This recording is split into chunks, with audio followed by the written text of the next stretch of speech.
अस्सलाम वालेकुम, welcome to my YouTube channel. आज करेंगे short response question unit number 20 के।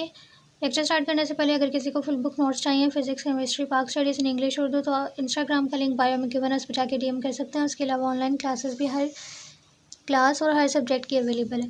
लेक्चर स्टार्ट करते हैं। सबसे पहला आपका जो क्वेश्चन है वो ये है कि बोथ माइक्रोवेव और वाईफाई सिग्नल्स जो होते हैं अगर वो मिक्स हो जाएँ तो उससे क्या होता है। देखिए, लीक माइक्रोवेव ओवन मतलब अगर आपने माइक्रोवेव को सही से शील्ड बंद नहीं किया तो उससे माइक्रो रेज निकलती हैं, तो वो इंटरफेरेंस कर सकती हैं आपके वाईफाई के साथ। क्यों ऐसा क्यों होता है? ऐसा इसलिए होता है क्योंकि अगर कोई रेज है ना, दो रेज हैं और दोनों इलेक्ट्रोमैग्नेटिक हैं और उनकी फ्रिक्वेंसी जो है सेम है, तो वो इंटरफेरेंस कर देती है। इंटरफेरेंस का मतलब क्या होता है? ये वेव है, ये वेव है, दोनों की अगर फ्रिक्वेंसी सेम है तो ये ऐसे बिल्कुल इंटरफेयर कर जाएंगी, आप इसमें मिक्सअप हो जाती हैं। तो ऐसा क्यों होता है? क्योंकि जो आप वाईफाई यूज़ करते हो उसका जो फ्रीक्वेंसी होती है वो भी तकरीबन 2.4 होती है गीगाहर्ट्ज़ में, और जो आपकी माइक्रोवेव ओवन से रेज़ निकलती हैं, जो आप माइक्रोवेव यूज़ करते हो हीट करने के लिए फूड को, उसकी भी 2.4 हर्ट्ज़ होती है, तो तकरीबन सेम है। तो अगर आपका ओवन जो है वो सही से बंद नहीं है, उससे जो रेज़ निकलती हैं और वाईफाई की रेज़ मिक्स हो जाती हैं, जिसकी वजह से आपकी इंटरफेरेंस होती है और आपका जो वाईफाई है वो सिग्नल वीक हो जाता है और सिग्नल्स बंद हो जाते हैं। तो both microwave and wifi signals electromagnetic waves होती हैं और उनकी सेम फ्रिक्वेंसी रेंज होती है। Leak microwave from oven mix with wifi signals, और इसकी वजह से इंटरफेरेंस होती है और वाईफाई के सिग्नल्स वीक हो जाते हैं और बंद हो सकते हैं। क्वेश्चन नंबर 2 है कि give an example of energy carried by an electromagnetic wave. Electromagnetic wave से हम बेसिकली ये पढ़ चुके हैं टॉपिक में कि एक लाइट होती है, लाइट फोटोन से मिलकर बनती है। जब ये फोटोन्स, ये मतलब कि ये लाइट आगे किसी भी ये पूरी लाइट है, फोटोन से मिलकर बनती है। जब लाइट आकर हिट करती है किसी भी जगह से या किसी एटम पे अगर आके ये हिट करती है तो ये वहाँ से इलेक्ट्रॉन को बाहर निकाल देती है, धक्का दे के पुश करती है आगे की तरफ, वो बाहर निकल जाता है। देखिए, अगर कोई चीज़ बाहर निकाल रही है इसका मतलब उस लाइट आके इलेक्ट्रॉन को बाहर निकाल रही है, इसका मतलब लाइट के पास एनर्जी है, और आगे धक्का देकर बाहर निकाल रही है, पुश करके निकाल रही है, तो इसका मतलब इसके पास मोमेंटम भी है। तो इलेक्ट्रोमैग्नेटिक वेव्स जो होती हैं वो एनर्जी भी लेकर जाती हैं from one place to another. Sunlight is an example of electromagnetic waves that carries light and heat energy. उसके पास लाइट भी होती है और हीट एनर्जी भी होती है, और ये एग्जांपल उन्होंने कहा था ना, तो हमने सनलाइट की एग्जांपल दे दी है। ठीक है, अब ये थिंग्स को ब्राइट भी बनाती हैं और वार्म भी रखती हैं। वार्म कैसे? क्योंकि ये ट्रांसफ़र हो जाती हैं, अंदर अब्जॉर्ब हो जाती हैं। Your friends say that more patterns and colors can be seen on the wings of birds if viewed in ultraviolet light. Would you agree with your friends? वो कह रहे हैं कि अगर हम अल्ट्रावायलेट लाइट में देखें, मतलब ये यूवी लाइट में देखें ये बर्ड्स के पैटर्न्स को, तो वो ज़्यादा क्लियर नज़र आते हैं। क्या आप एग्री करते हो इस चीज़ से? एग्री करते हैं, क्योंकि बर्ड्स के विंग्स जो होते हैं वो यूवी लाइट में ज़्यादा कलर्स और पैटर्न्स शो करते हैं जो कि हमें which are not visible in ordinary light. This happen because UV जो होती है उसकी वेवलेंथ शॉर्टर होती है देन विजिबल, और which helps to reveal hidden details on wings. देखिए, विजिबल लाइट वो लाइट होती है जो हम देखते हैं, जो हम जितनी भी लाइट्स देखते हैं ना वो सारी विजिबल हैं। यूवी की वेवलेंथ बहुत ज़्यादा शॉर्टर होती है, इसलिए ये वो लाइट है जो हम देख नहीं पाते।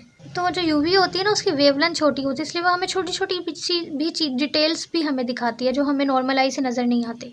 Next question, can human body detect electromagnetic radiations that are outside the visible region of the spectrum. इस चीज़ को हमने क्लियर भी किया है कि ह्यूमन आई अगर है तो वो सिर्फ विजिबल लाइट देख सकती है जो कि हमारी रेंज में आती है। इससे ज़्यादा मतलब इससे आगे वाली रेंज अल्ट्रावायलेट, इंफ्रारेड, ये सारी चीज़ें हम नहीं देख सकते। लेकिन देखें, सबसे पहले आपके पास आती है तीन चीज़ें होती हैं, या होती है विजिबल, या होती है यूवी, या होती है इंफ्रारेड। ठीक है, अब आप सिर्फ विजिबल देख सकते हो, आप इंफ्रारेड जो होती हैं वो वेव्स की फॉर्म में होती हैं, यूवी आप नहीं देख सकते और आप इंफ्रारेड नहीं देख सकते। विजिबल जो है सिर्फ वो हम देख सकते हैं क्योंकि वो हमारी आंख की रेंज तक आती हैं, लेकिन उसके अलावा बावजूद भी हमें कुछ हीट्स जो होती हैं वो बिल्कुल महसूस हो रही होती हैं। तो अब आपसे सबसे पहले क्वेश्चन को समझ लेते हैं। क्वेश्चन ये पूछा गया है कि क्या आपकी बॉडी उन चीज़ों को फील कर सकती है जो आप देख नहीं पा रहे, जैसे इंफ्रारेड आप देख नहीं पा रहे, क्या उनको वो महसूस कर सकती है? ठीक है, नहीं देख रही, क्या फील कर सकती है? तो इसका ये आंसर है कि यस, ह्यूमन बॉडी जो होती है वो डिटेक्ट कर लेती है अगर कोई विजिबल से आउटसाइड की रेंज में है। जैसे कि हम इंफ्रारेड को देख नहीं सकते लेकिन हम उनको फील कर सकते हैं एज हीट ऑन स्किन, क्योंकि हीट जो आती है वो इंफ्रारेड होती है और हमें हीट महसूस होती है जब वो, अब आप हीट को अपनी आंखों से देख नहीं सकते लेकिन आप चूल्हे के पास जाते हो, आप उसको फील कर सकते हो। तो जो रेडिएशंस होते हैं जैसे x rays, ultra violet, gamma rays, वो हम डिटेक्ट नहीं कर सकते अपने सेंसेस से। तो कुछ वेव्स को वो डिटेक्ट कर सकती है, इसलिए लिखा कैन डिटेक्ट सम रेडिएशंस, ठीक है, कुछ डिटेक्ट कर सकती है जैसे हीट को, लेकिन कुछ जैसे एक्सरेज, अल्ट्रावायलेट, गामा है, इनको वो डिटेक्ट नहीं कर सकती। नेक्स्ट क्वेश्चन है what property of light corresponds to loudness in sound, मतलब कि कौन सी प्रॉपर्टी है लाइट की कि वो लाउडनेस इन साउंड के साथ मिलती जुलती है। देखिए लाइट जो है वो भी एक वेव की नेचर होती है, मतलब उसके पास वेव नेचर भी है, और साउंड भी एक वेव नेचर की है, तो दोनों में कुछ प्रॉपर्टी तो सेम होगी। तो इंटेंसिटी जो है ना लाइट की वो सेम होती है as compare to loudness of sound के। साउंड की लाउडनेस की प्रॉपर्टी और लाइट की इंटेंसिटी की प्रॉपर्टी दोनों सेम होती हैं। लाउडनेस का मतलब है कोई आवाज़ कितनी ज़्यादा ऊंची होगी, तो कोई आवाज़ है ना वो स्ट्रॉन्ग है अगर, तो वो उतनी ज़्यादा लाउड होगी, और अगर कोई आवाज़ बिल्कुल हल्की सी है तो वो लाउड नहीं होगी। तो इसी तरह इंटेंसिटी लाइट की जो होती है वो इंटेंसिटी, अगर कोई लाइट जो है ना वो बहुत ज़्यादा उसकी इंटेंसिटी ज़्यादा है, मतलब कि जैसे आवाज़ बहुत ज़्यादा ऊंची होती है, सेम इसी तरह लाइट की इंटेंसिटी ज़्यादा है, तो वो क्या करेगी, वो लाइट जो होगी वो चीज़ों को ब्राइट बनाएगी और हमें ज़्यादा अच्छे से नज़र आएंगे। तो जितनी ज़्यादा लाउडनेस ज़्यादा होगी उतनी ज़्यादा आवाज़ सुनाई देगी, जितनी ज़्यादा इंटेंसिटी होगी उतनी ज़्यादा चीज़ें दिखाई देंगी। नेक्स्ट क्वेश्चन है certain orientations of antennas give better reception than others for a particular station, explain कि अगर आप एंटीनास को आप देखते हो, पुराने ज़माने में टीवी होता था, आप कहते थे कि एंटीना जाके हिलाओ तो सिग्नल्स आएंगे, तो एक स्पेसिफिक डायरेक्शन में रखने से एंटीनास अच्छे सिग्नल्स कैच करते हैं, ऐसा क्यों है। बेसिकली वेव्स जो होती है ना पोलराइज्ड होती है, मतलब कि वो हर वेव में होती है, हर डायरेक्शन में होती है, और अगर एंटीना की डायरेक्शन और वेव की डायरेक्शन मैच कर जाती है ना तो फिर वो अच्छे से सिग्नल्स को कैच करता है। तो टेलीविज़न सिग्नल्स जो होते हैं वो इलेक्ट्रोमैग्नेटिक वेव्स होती हैं, और जो पोलराइज्ड होती हैं पोलराइज मतलब कि वो एक ही डायरेक्शन में बेस्ट होती है। ये अनपोलराइज लाइट है, ये हर डायरेक्शन में होती है, और पोलराइज का मतलब होता है सिर्फ एक डायरेक्शन में। तो एंटीनास के सिग्नल्स जो होते हैं पोलराइज्ड होते हैं, किसी एक डायरेक्शन में बेस्ट होते हैं। The antennas catches the signals best जब उसको रखा जाए same direction as the wave, जब इसकी डायरेक्शन और वेव की डायरेक्शन मैच हो जाती है तो फिर अच्छे सिग्नल्स मिलते हैं। नेक्स्ट है can we use x rays and gamma rays for broadcasting radio and TV signals. Okay, sorry, question number 7 था why microwaves are used for satellites, TV and radio waves are used for terrestrial TV. Okay, TV signals के लिए microwaves को क्यों use किया जाता है, क्योंकि हर एक वेव की अलग प्रॉपर्टी होती है। माइक्रोवेव की प्रॉपर्टी है कि वो बिल्कुल सीधी लाइन में ट्रैवल करती हैं, एटमॉस्फेयर में इजीली पास हो जाती हैं, और सैटेलाइट्स टीवी के लिए इसलिए बेस्ट मानी जाती हैं। और जो रेडियो वेव्स होती हैं वो क्या करती हैं, वो बेंड हो जाती हैं, किसी भी अगर कोई उसके रास्ते में रुकावट आई है ना, तो वो ऐसा नहीं है, अगर कोई रास्ते में रुकावट आई है तो रेडियो माइक्रोवेव को इसलिए क्यों नहीं यूज़ किया जाता है इस वाली जगह पे, क्योंकि ये तो सीधी जाती है, ये बेंड नहीं हो सकती, तो ये यहाँ से आके बिल्कुल यहाँ से वापस आ जाएंगी क्योंकि आगे रुकावट आ गया। लेकिन रेडियो वेव्स क्या होती हैं, यहाँ से ऐसे बेंड होकर गुजर जाएंगी, तो इसीलिए रेडियो वेव्स को यहाँ यूज़ किया जाता है, माइक्रोवेव्स को इधर यूज़ किया जाता है। नेक्स्ट है कि can we use x rays and gamma rays for broadcasting radio and TV signals. Basically signals के लिए ना आपको वो वेव्स चाहिए होती हैं, मतलब सिग्नल्स अगर आपने टीवी और रेडियो सिग्नल्स भेजने हो तो वो वेव्स चाहिए होती हैं जो सेफ़ और इजीली ट्रैवल भी कर सकें। अब एक्सरेज और गामा रेज ने उनकी बहुत ज़्यादा हाई एनर्जी होती है, वो डेंजरस होती हैं ह्यूमन और लिविंग थिंग्स के लिए, इक्विपमेंट्स को भी डैमेज कर सकती हैं, तो इसलिए एक्सरेज और गामा रेज को हम यूज़ नहीं कर सकते, ठीक है। तो इन शॉर्ट ये बहुत ज़्यादा डेंजरस होती हैं, लिविंग थिंग्स को हार्म कर सकती हैं, इक्विपमेंट्स को भी डैमेज कर सकती हैं। तो no we can not use gamma and x rays for broadcasting, they have high energy and harmful for living things, they can also damage equipments instead of carrying signals. एक अच्छा क्वेश्चन है next के जब आप बाहर खड़े होते हो सनलाइट में तो आपको सनलाइट की एनर्जी आपको महसूस होती है, लेकिन आपको मोमेंटम नहीं उसका होता है क्योंकि लाइट है, और लाइट के पास आप कहते हो कि एनर्जी भी होती है मोमेंटम भी होती है, आपको उसकी एनर्जी तो फील हो रही होती है आप क्योंकि वार्म आउट हो रहे होते हैं, और लेकिन आपको उसका मोमेंटम फील नहीं होता, ऐसा क्यों है। मोमेंटम का मतलब होता है छोटा सा पुश देना। अब हमारी बॉडी तो इतनी ज़्यादा हैवी है तो उसको तो वो पुश बिल्कुल फील होगा ही नहीं, वो दे भी रहा हो तो फील नहीं होता, ठीक है। तो हम फील कर सकते हैं energy of the sunlight as heat, क्योंकि हमें हीट मिल रही होती है, लेकिन हमें मोमेंटम फील नहीं होता क्योंकि वो बहुत ज़्यादा स्मॉल होता है। और स्मॉल क्यों होता है, अब आप यहाँ पे देखें एनर्जी और मोमेंटम और स्पीड का इनवर्स रिलेशन होता है, क्योंकि इसकी स्पीड बहुत ज़्यादा होती है। स्पीड ज़्यादा क्यों है, क्यों ये रिलेशन मैंने आपको बहुत दफ़ा करवाया, आइंस्टाइन ने कहा था E is equal to mc²। तो हम यहाँ से मैस की वैल्यू निकालें तो वो बनेगी E/c², मतलब मैस और स्पीड ऑफ लाइट का इनवर्स रिलेशन है। मैस फोटॉन्स जो होते हैं मैसलेस होते हैं, उनका कोई मैस नहीं होता, इसलिए उनकी स्पीड बहुत ज़्यादा होती है, और अगर उनकी स्पीड बहुत ज़्यादा है तो उनका मोमेंटम बहुत कम होता है, और हमारी बॉडी बहुत हैवी है इसलिए हमें वो फील भी नहीं होता। Next question 10 a new question in the studio speaks to reporter from one remote place to the voice of the reporter is sometime delayed. What causes this delay? ये answer आप लोगों को पता भी होगा। देखें जो रिपोर्टर है उसकी आवाज़ क्या होती है, साउंड होती है। और साउंड ने जब ब्रॉडकास्ट होना होता है टीवी या रेडियो सिग्नल्स बन जाते हैं ना वो, तो इलेक्ट्रोमैग्नेटिक वेव्स के थ्रू वो ट्रैवल करती है। देखो साउंड जो होती है ना सिंपली एक वेव है, और वेव सैटेलाइट्स में ट्रैवल नहीं करती, ब्रॉडकास्टिंग होती है सैटेलाइट्स के थ्रू होती है। तो जो भी वेव होती है, साउंड एक सिंपली वेव है, वो तो स्पेस में ट्रैवल ही नहीं कर सकती, इसलिए सबसे पहले उसको चेंज किया जाता है इलेक्ट्रोमैग्नेटिक सिग्नल्स में, मतलब उसके पास इलेक्ट्रिक फील्ड भी और मैग्नेटिक फील्ड भी हो। एंड देन उसके बाद उसको सैटेलाइट्स में भेजा जाता है, क्योंकि इलेक्ट्रोमैग्नेटिक वेव सैटेलाइट्स में स्पेस में ट्रैवल कर सकती है। और देखें कि सिग्नल्स जो होते हैं वो लॉन्ग डिस्टेंस ट्रैवल करते हैं, फिर अर्थ से सैटेलाइट्स तक, and then back to the earth.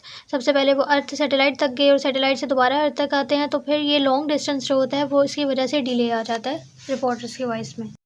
Visible region जो है ना वो एक छोटा सा पार्ट है इलेक्ट्रोमैग्नेटिक स्पेक्ट्रम का, मतलब अगर कोई लाइट से 400 से 700 नैनोमीटर की रेंज में है तो वो सिर्फ विजिबल में आती है, बाकी सारी लाइट विजिबल में नहीं आएगी। बाकी सारी लाइट जो होगी वो रेडियो वेव होगी या माइक्रोवेव होगी या इंफ्रारेड होगी या अल्ट्रावायलेट एक्सरे या फिर गैमा रेज होगी, और इन सारों की रेंजेस जो है ना विजिबल से ज़्यादा हैं। ये देखें ये सारी जो है ये एक्सरेज हैं, फिर ये यूवी की है, माइक्रोवेव है, अल्ट्रा, तो विजिबल तो सिर्फ ये छोटा सा रीजन है। तो वो कह रहे हैं कि लाइट जैसे ही एटमॉस्फेयर से पास करती है तो वो स्कैटर हो जाती है। क्या ये सेम इंफ्रारेड लाइट और रेडियो वेव्स के साथ भी होता है? इंफ्रारेड और माइक्रोवेव्स जो है इनकी वेवलेंथ जो है बहुत बड़ी बड़ी होती हैं, तो ये स्कैटर नहीं करती है। विजिबल की जो लाइट है वो विजिबल ही है जो हमें नज़र आ रही होती है, वो लाइट जो है उसकी वेवलेंथ छोटी होती है, तो जितनी ज़्यादा छोटी वेवलेंथ होती है वो चीज़ उतनी स्कैटर करती है। और अगर किसी चीज़ की वेवलेंथ बहुत ज़्यादा है तो वो सीधी पास कर जाती है। Why the radiation pressure of electromagnetic wave is greater when it is perfectly reflected as compared to when it is absorbing by the surface? कहने हैं कि जब रेडिएशन प्रेशर जब एब्जॉर्ब होती है चीज़, क्योंकि हमने ये पढ़ा था कि जो रेडिएशन प्रेशर होता है वो डिपेंड करता है कि सरफेस कैसी है, या तो वो कैसी है, रिफ्लेक्ट करने वाली है या एब्जॉर्ब करने वाली है। तो जो रिफ्लेक्टिंग सरफेस होता है उसका प्रेशर, उस पर प्रेशर ज़्यादा लगता है। उसकी रीज़न क्या है कि अगर सरफेस जो है ना वो एब्जॉर्बिंग है तो मोमेंटम एक ही दफ़ा ट्रांसफ़र होगा और वो एब्जॉर्ब हो जाएगा, लेकिन अगर वो रिफ़्लेक्ट करने वाली है तो फोटोन तो रिफ़्लेक्ट बैक हो जाएगा, तो वो अपना मोमेंटम 2 दफ़ा ट्रांसफ़र करेगा। इसी में ऐसी एग्जांपल है जैसे अगर एक बॉल जो है वो इधर आके रुक जाए तो मोमेंटम कम लगेगा, लेकिन अगर वो आके टकरा के वापस एक दफ़ा जब वो आई तब पुश लगा और जब वो वापस जा रही है तब पुश लगता है, तो वो 2 दफ़ा पुश लगता है, तो इसलिए रेडिएशन प्रेशर रिफ्लेक्टिंग सरफेस पे ज़्यादा होता है।